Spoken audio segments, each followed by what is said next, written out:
Cut the music, and welcome to the Pugilist Circle, the official Pugilist Circle broadcast. I am your humble host, Coach T, and let's get right into it. I was planning to open with a roundtable discussion about the Hatley Charlo fight, but I felt it was necessary to speak on Porter versus Berto. I'll try to keep this as short as possible if I can, but in my opinion, it was a great fight. I won't take anything away from Porter's victory. They both came out strong from the opening bell and they both looked ready to bring the noise.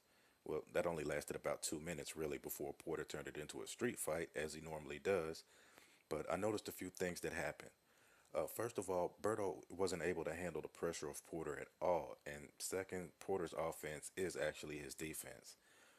I need you to think back to June 8th, 2002, when Lennox Lewis fought Mike Tyson. In that fight, there were two key punches that kept landing over and over, and it really disrupted Tyson's whole strategy or game plan, if he even had one at all.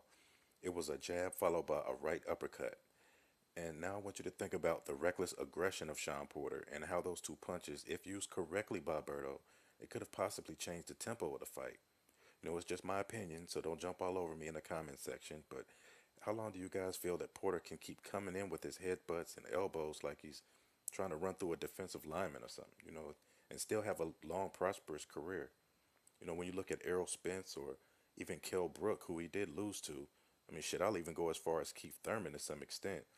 But they have the ability to neutralize all that crap. And I call it flat out crap because, well, look at Porter's face after the fight.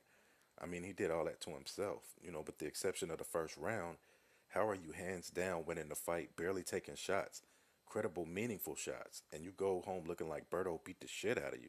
Excuse my Swahili, but damn, bro, get it together. I almost want to say it's because of the tutelage of Kenny Porter, but I know for a fact he is a good coach. I'm from Cincinnati, and trust me, the Porters have been around for years, and I credit Kenny for changing Shawn's style from the amateurs because it really wouldn't have worked in the pros.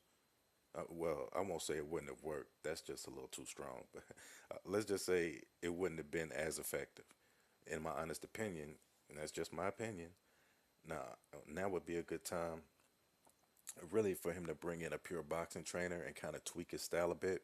To have more control or controlled aggression, as opposed to just jumping in, smothering himself, and banging heads. It's not healthy for him or his opponent.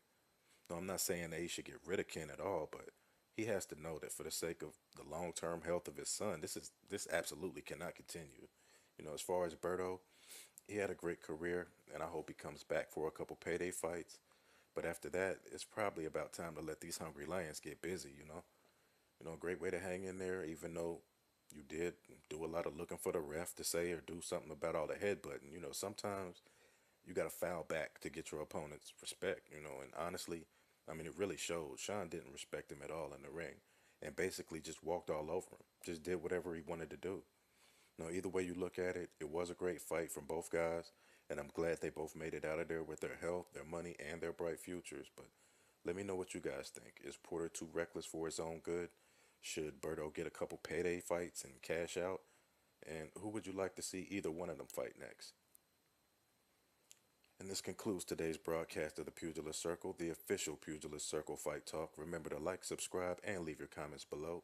From your host, Coach T, stay blessed.